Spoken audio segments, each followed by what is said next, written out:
what I took away was that we faced so many different things, whether it was, challenges with other leaders, challenges with the boys, the fact that we were spent 12 days together in close quarters, but also some of the elements that, it's just the fact that as a team, we could get through pretty much everything.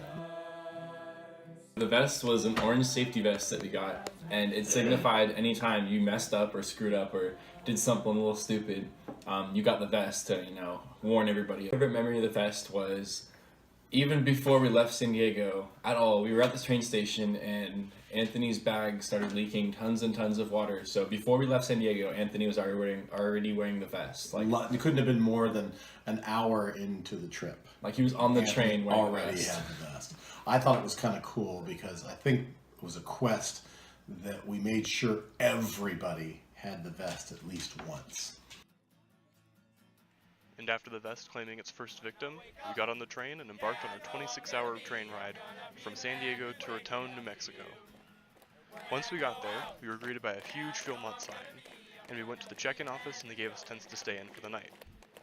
We then went and set up camp in the middle of the inbound and homebound tent cities. It was a sight to see. Philmont sends and brings back over 60 crews each day and houses and feeds all of them.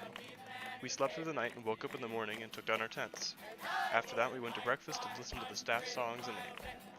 We then went and turned in our tents and were assigned a ranger who would be with us for the rest of our days at base camp and for the first 3 days on the trail. His name was Colton, and he was a fantastic person to get to know.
I think one of the favorite memories that I had was when we stopped at the camp called Cimarroncito. And as we walked up to the main cabin to check in and everything, there was a rugby ball on the deck. And I think the staffer, as he told us later, saw that a couple of our guys were in rugby shorts. So the rugby game, in a way, started all the way back when at the beginning of the training hikes, when Parker, Anthony, and I would wear our rugby shorts on the hikes just because they were short and easy to hike in. The counselors there, one of the camp counselors there, saw that we had our rugby shorts on. They saw the logo, they saw, of course, the size of them. And he ran inside and got the rugby ball and placed it outside where we can see it when we were going to check in. And so that sparked our interest right away. We saw it and started talking to him about it. And he said he never had a game there. Like he'd always have kids come and try to play with the ball, but we never had a game. And so we had to change that, of course. We were being that crew. So we got a game started. It started like 4-on-4. Picked up, we got about 7 or 8 people on each side. And had a full game going on in the middle of the meadow. And it was awesome. There were people from our crew, people from different crews, people from all over the country that were playing there.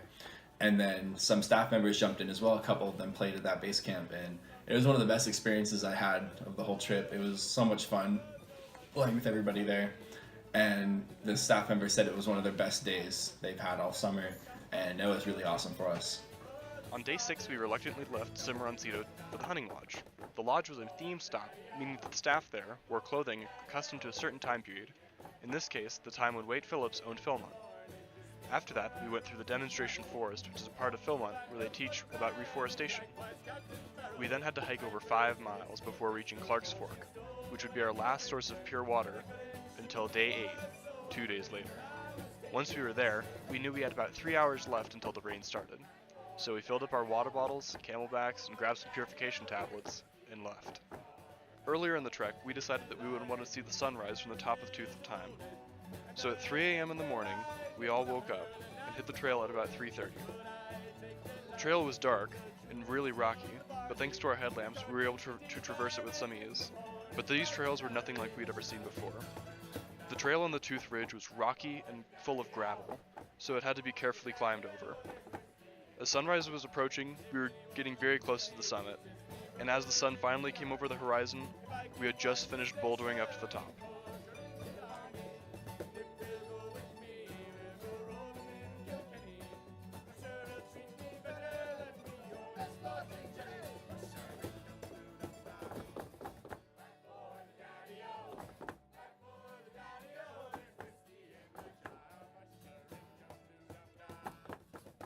Beaubien was one of our favorite camps for 3 reasons.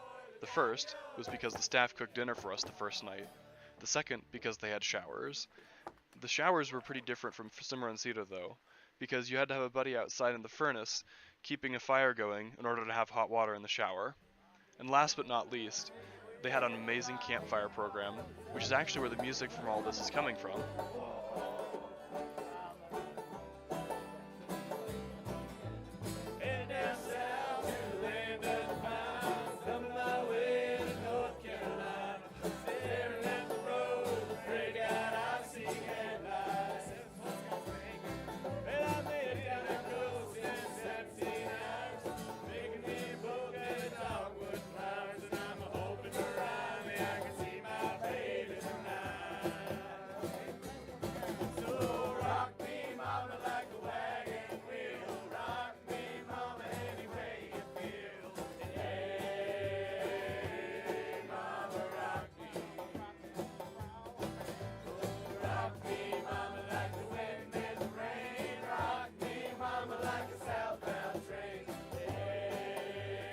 There was 13 people on our crew, and I think that we all became much better friends than we were before.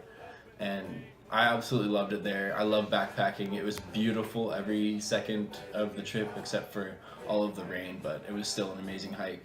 And I can't wait to go back to Philmont. Just like they say, I want to go back to Philmont.